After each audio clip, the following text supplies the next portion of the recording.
नमस्कार। WDM2 series लोको या WDM3 series लोको में जो पावर पैक में इंजन ब्लॉक और बेस या क्रैंक केस हम प्रोवाइड कराते हैं उसके बारे में ये छोटा सा एक प्रेजेंटेशन है जिस पर आज हम बात करते हैं।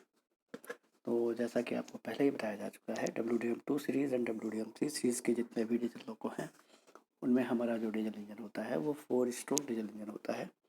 तो नेचुरल है कि इसमें जो इंजन ब्लॉक प्रोवाइड कराते हैं वो 4 स्ट्रोक डीजल इंजन के लिए प्रोवाइड कराया जाता है और जो पावर पैक तैयार होता है वो 4 स्ट्रोक डीजल इंजन का पावर पैक तैयार होता है।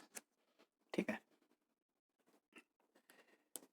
तो इस स्लाइड में एक इंजन ब्लॉक दिखाया गया है जो 2 सीरीज एंड 3 सीरीज के डीजल लोकोमोटिव में उपयोग हो रहा है, यानी कि 4 स्ट्रोक डीजल इंजन के लिए ये एक पावर पैक है जिसमें 16 सिलेंडर इनहॉल करने की पोजीशन है और साथ ही साथ उससे रिलेटेड जितनी भी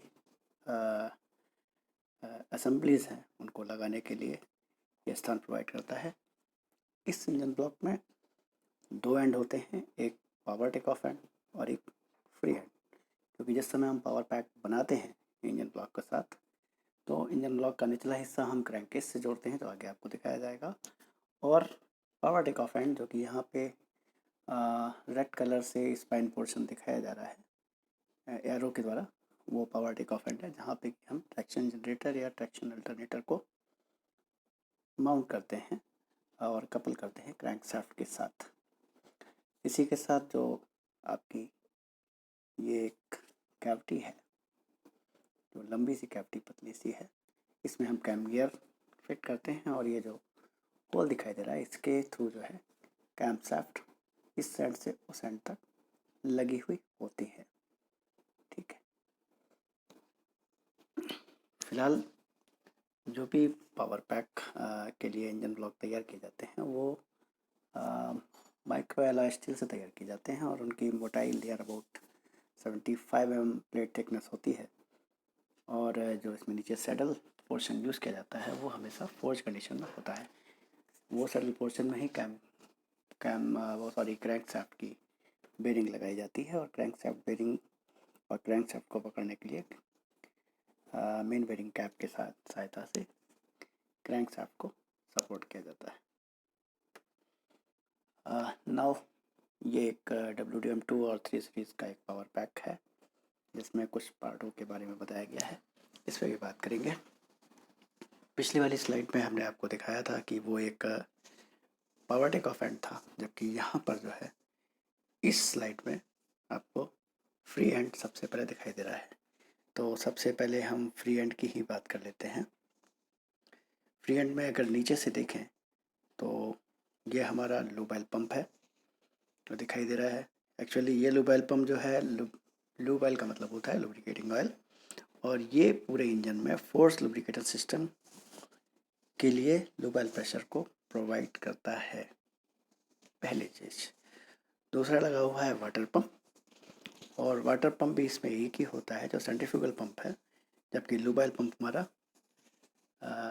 गियर बूस्टर पंप है। तो पानी को फोर्स कूलिंग सिस्टम के लिए, सर्कुलेशन के लिए जो है वाटर पंप प्रोवाइड किया गया है। इसी के साथ ऊपर चलेंगे तो क्रैंक शाफ्ट के साथ ही एक शाफ्ट को और जुड़ करके इंजन से बाहर निकल जाता है, जिसको कि हम एक्सटेंशन शाफ्ट बोलते हैं, और इंजन ब्लॉक के प्लेट के साथ इसको एक ऑयल सील के द्वारा सपोर्ट प्रदान किया जाता है, इससे कि अंदर का ऑयल बाहर ना आए। ठीक है, इसी एक्सटेंशन शाफ्ट में बाद में हम कंप्रेसर को जोड़ देते हैं और कंप्रेसर को ड्राइव प्रदान करते हैं। इसके बाद और ऊपर चलते हैं तो ये हमारी आफ्टर कूलर हाउसिंग है। आफ्टर कूलर हाउसिंग में आफ्टर कूलर कोर डाली जाती है और उसके जस्ट ऊपर एक टर्बो सुपरचार्जर लगा दिया जाता है। टर्बो सुपरचार्जर का दूसरा हिस्सा मैनिफोल्ड के द्वारा अटैच कर दिया जाता है, जिसको कि एग्जॉस्ट मैनिफोल्ड कहते हैं, जो आगे हम आपको बताएंगे। टर्बो सुपरचार्जर में भी हवा जो है सामने वाले पोर्शन से इम्पेलर पे जाती है। इसके आगे एक एयर फिल्टर बाद में लगाया जाता है और हवा कंप्रेस होकर के इस डिस्टेंस पीस की सहायता से आफ्टर कूलर में प्रवेश कर जाती है। एक राउंड रंग का गोल आकार का एक पाइप जैसा आपको दिख रहा है, वो डिस्टेंस पीस है, इसके द्वारा ये आफ्टर कूलर हाउसिंग में जाती है और आफ्टर कूलर हाउसिंग में ये हवा ठंडी होकर के बाद में एयर गैलरी में पहुंचा दी जाती है, जहां से इंजन इसको अपने समय के अनुसार यूज़ करता रहता है, जो कि आपको आगे जाके दिखाया जाएगा। ठीक है, इसके साथ ही साथ अगर आप ध्यान से देखें तो इसी फ्री हैंड पे आपको एक कैम्पशाफ्ट वाइब्रेशन नंबर हाउसिंग दिखाई दे रही है। Actually this is the right side of engine block, so this is a right side vibration damper housing, जो कि कैम्पशाफ्ट के वाइब्रेशन डैम्पर को हॉल करती है और कैम्पशाफ्ट के वाइब्रेशन को डैम्प करने का काम करती है। इसी के जस्ट ऊपर बाद में एक OST असेंबली भी लगाई जाती है। OST का मतलब होता है ओवर स्पीड ट्रिप असेंबली, जो कि इंजन के RPM निर्धारित से अगर ज़्यादा हो जाते हैं तो उस कंडीशन में इंजन को सेफ्टी प्रदान करती है। Actually this is a mechanical device, so mechanically ये इंजन के फ्यूल इनपुट को ज़ीरो कर देती है, जिसकी वजह से इंजन शट डाउन हो जाता है।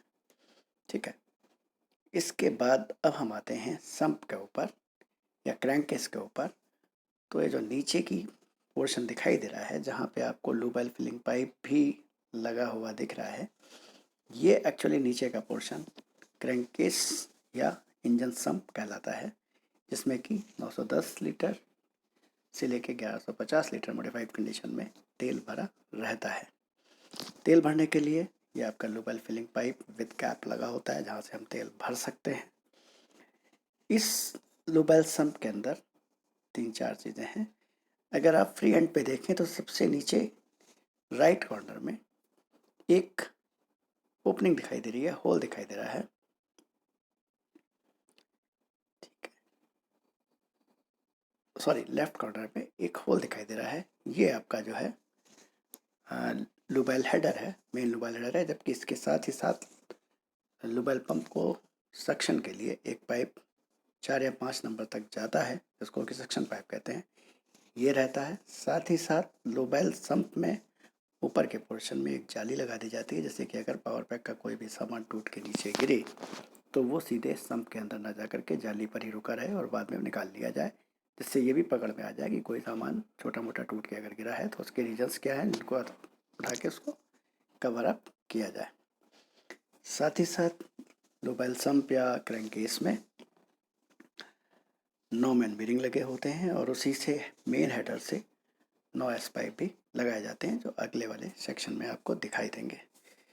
लूब ऑयल सम्प को टोटल मिला करके 8 ओपनिंग एक साइड और 8 ओपनिंग दूसरी साइड होती हैं, जो कि आपकी इंस्पेक्शन विंडोज़ हैं, जिनको कि 7-7 विंडो को क्रैंक केस कवर या सम्प कवर की सहायता से बंद किया जाता है और एक एक ओपनिंग पे एक्सप्लोजन कवर को लगाया जाता है। ये एक्सप्लोजन कवर पॉजिटिव प्रेशर बन जाने की दिशा में कार्य करते हैं और उस पॉजिटिव प्रेशर को रिलीज करने का कार्य करते हैं। साथ ही साथ पावर टेक ऑफ एंड पे जहाँ पे कैम गियर लगा होता है, उसके जस्ट नीचे 2 इंस्पेक्शन विंडो भी होते हैं, जिनको कि इंस्पेक्शन कवर के द्वारा बंद किया जाता है। इसके साथ ब्लॉक में अंदर 16 लाइनर बैठाने के बाद और पिस्टन लगाने के बाद ऊपर से सिलेंडर हेड्स लगा दिए जाते हैं, जो कि आपको दिखाई दे रहे हैं। फ्री हैंड से इनकी गिनती स्टार्ट की जाती है, यानी कि जो पहला है वो R1 आपको दिखाया जाए, यानी कि राइट 1 सिलेंडर हेड है और अपोजिट साइड में लेफ्ट 1 सिलेंडर हेड होगा और पावर टेक ऑफ एंड तक जाते जाते ये R8 यानी कि राइट 8 और वो लेफ्ट 8 होगा। सिलेंडर हेड में 4 कनेक्शन किए जाते हैं, बल्कि 5 कनेक्शन किए जाते हैं। सिलेंडर हेड के बीचों बीच पोर्शन में एक इंजेक्टर लगाया जाता है और उस इंजेक्टर से एक HP ट्यूब बांधी जाती है, जो नीचे जाकर के FIP यानी कि फ्यूल इंजेक्शन पंप से जोड़ी जाती है। पहला, सिलेंडर हेड के वाल्व को चलाने के लिए टॉप पोर्शन पे रॉकर आर्म पुश रॉड की सहायता से लगाए जाते हैं, जो कि कैमशाफ्ट की चाल के द्वारा वाल्व को ऑपरेट करते हैं। सिलेंडर हेड को ठंडा करने के लिए एक वाटर जंपर पाइप लगाया जाता है, जो वाटर जैकेट से जुड़ा हुआ होता है, और साथ ही और एक वाटर राइजर पाइप भी लगाया जाता है, जो रिटर्न हेडर से जुड़ा होता है। इस समय इंजन हमारा चलता है तो ये सर्कुलेटेड पानी वाटर जैकेट से होता हुआ जंपर पाइप के थ्रू हमारे सिलेंडर हेड में आता है और सिलेंडर को ठंडा करता हुआ गर्म पानी वाटर राइजर पाइप के थ्रू वाटर रिटर्न हेडर में चला जाता है और सिलेंडर को ठंडा कर देता है। साथ ही साथ लीवर मैकेनिज्म को बंद करने के लिए टैपेट कर्व द्वारा इसको बंद किया जाता है। इसके अलावा एयर इनलेट गैलरी से एक एल्बो को जोड़ा जाता है, जिससे कि जिस समय हमारा इनलेट वाल्व खुलते हैं तो फ्रेश एयर हमको जो कि आफ्टर कूलर द्वारा ठंडी करके भरी हुई है वो मिले, जो कि इंजन को फ्यूल को जलाने के काम आए। और साथ ही साथ जली हुई गैस को बाहर निकालने के लिए एग्जॉस्ट मैनिफोल्ड से भी जोड़ा जाता है सिलेंडर हेड को, जो कि जली हुई गैसेस को टर्बो तक पहुंचाता है, जिससे कि टर्बो ऑपरेट हो सके। इसके अलावा प्रत्येक सिलेंडर के लिए ब्लॉक पे ही एक FIP सपोर्ट लगाया जाता है, जो कैम की चाल को लेकर के पुश रॉड को प्रदान करता है और साथ ही साथ इसी के ऊपर लगे हुए FIP को भी एक्चुएशन प्रदान करता है, जिससे कि टाइमिंग पे फ्यूल इंजेक्शन हो सके।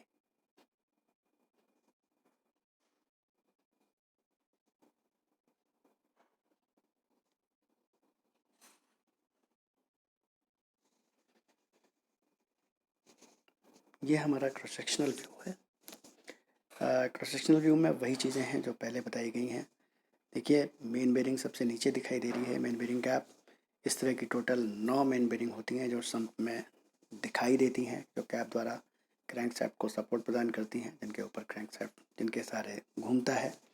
प्रत्येक मेन बेरिंग को लुब्रिकेट करने के लिए एक एस पाइप होता है, जो कि आपका मेन हेडर से जुड़ा होता है, लूब ऑयल मेन हेडर से, और ये डायरेक्ट लुब्रिकेशन ऑयल को वहाँ प्रदान करता है लुब्रिकेशन करने के लिए।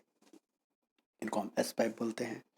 यहीं से रिफिल होल के थ्रू ये कॉनरॉड बिग एंड बेरिंग पे पहुंचता है और वहीं से गजन पिन पे और गजन पिन से होते हुए पिस्टन पे और पिस्टन से लाइनर पे और उसके बाद स्क्रैप होकर के वापस सम्प में। तो ये लूब ऑयल सिस्टम होता है जो आगे जाके आपको बताया जाएगा। इंजन पूरे इंजन ब्लॉक को क्रैंक केस के साथ बेस पर माउंट करने के लिए इंजन ब्लॉक फाउंडेशन बोर्ड लगे होते हैं, जो पैड होते हैं 4, तो इधर तो उधर, तो ये दिखाई दे रहे हैं आपको। इसके साथ दोनों साइड में कैम्सअप बेरिंग आपको दिखाई दे रही हैं। ऊपर से बात करें तो रॉकर आर्म दिख रहा है, उसके बाद रॉकर आर्म के साथ अटैच्ड पुश रॉड दिखाई दे रहे हैं, सिलेंडर लाइनर जो कि ब्लॉक में लगाए गए हैं, उसी के चारों तरफ पानी भरा हुआ है और उसके अंदर पिस्टन। बीच वाला एरिया जो एयर इनटेक मैनिफोल्ड लिखा हुआ है, दैट इज़ एयर गैलरी। यही हमारे आफ्टर कूलर कोर की से ठंडी हवा को जोड़े रखता है और इस पूरे लंबाई में चैनल में हवा भरी रहती है। ये हमारा प्रत्येक सिलेंडर को एल्बो के द्वारा जोड़ दिया जाता है। जब भी हमारे इनलेट वाल्व खुलते हैं तो यहाँ से फ्रेश एयर इनलेट वाल्व के द्वारा सिलेंडर के अंदर शक की जाती है, जो कि इंजन को ठंडा भी करती है, डिकार्बोनाइज भी करती है और जलने के लिए पर्याप्त मात्रा में ऑक्सीजन भी प्रदान करती है। ठीक है, सेम कंडीशन में दूसरी तरफ आपको सफ़ेद रंग से दिखाया जा रहा है, दैट इज़ एग्जॉस्ट पाइप, जिसको कि एग्जॉस्ट मैनिफोल्ड बोलते हैं। ये एग्जॉस्ट पाइप भी प्रत्येक सिलेंडर से एग्जॉस्ट पोर्ट से जोड़ दिया जाता है। जब हमारे एग्जॉस्ट वाल्व खुलते हैं, जली हुई गैसेस इसी के द्वारा इस मैनिफोल्ड में इकट्ठा होती हैं और बाद में जा करके वो टर्बो सुपरचार्जर के टरबाइन एंड पे पहुंचती हैं और टर्बो को चलाने में मदद करती हैं।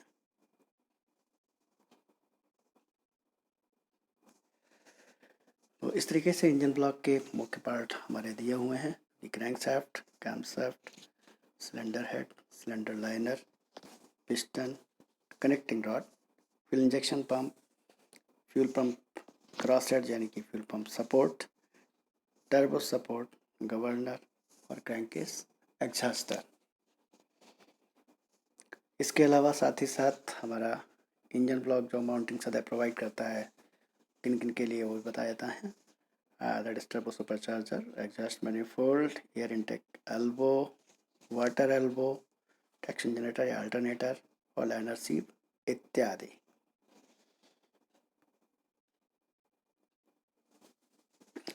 इंजन ब्लॉक के जो इंटीग्रल पार्ट होते हैं जो उसके साथ ही डेवलप होकर के आते हैं, that is crankshaft main bearing saddle, crankshaft bearing support, air intake manifold यानी कि air gallery, cooling water jacket जो कि मैंने आपको पहले बताया हुआ है, और water jumper pipe. Engine block का जो सैडल पोर्ट होता है, सैडल होता है वो फोर्जिंग स्टील का बना हुआ होता है, जबकि स्पाइन जो होते हैं वो लो कार्बन स्टील के अलग अलग साइज़ की प्लेटों से मिलके बने होते हैं। ये शटल की कुछ डिज़ाइन है, को आप देख लें। जितनी भी वेल्डिंग है इंजन ब्लॉक में, इंजन ब्लॉक की वेल्डिंग जो है, क्रिटिकल वेल्डिंग सारी सबमर्ज आर्क वेल्डिंग के द्वारा प्रोसेस की जाती है और जिसके बाद में रेडियोग्राफिक टेस्ट के द्वारा चेक किया जाता है। और पूरा इंजन ब्लॉक बनने के बाद इसकी स्ट्रेस रिलीविंग करने के लिए 40 डिग्री सेंटीग्रेड पर नियर अबाउट 14 घंटे तक इसकी हीटिंग की जाती है। उसके बाद 4 घंटे तक सोकिंग की जाती है और स्लो रेट में 10 घंटे तक इसकी कूलिंग किसी रिलीविंग फर्नेस में किए जाते हैं। ये मशीनिंग के बारे में जो बाद में बताया जाएगा।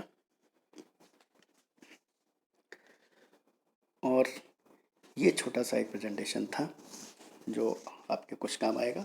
इससे संबंधित जो भी सवाल जवाब हैं वो हमारे प्राइवेट जो चैट है व्हाट्सएप का, उस पर आप लोग डाल सकते हैं। आपस में डिसीजन ले लें कि कितने सवाल पूछने हैं, जिनका जवाब हम आपको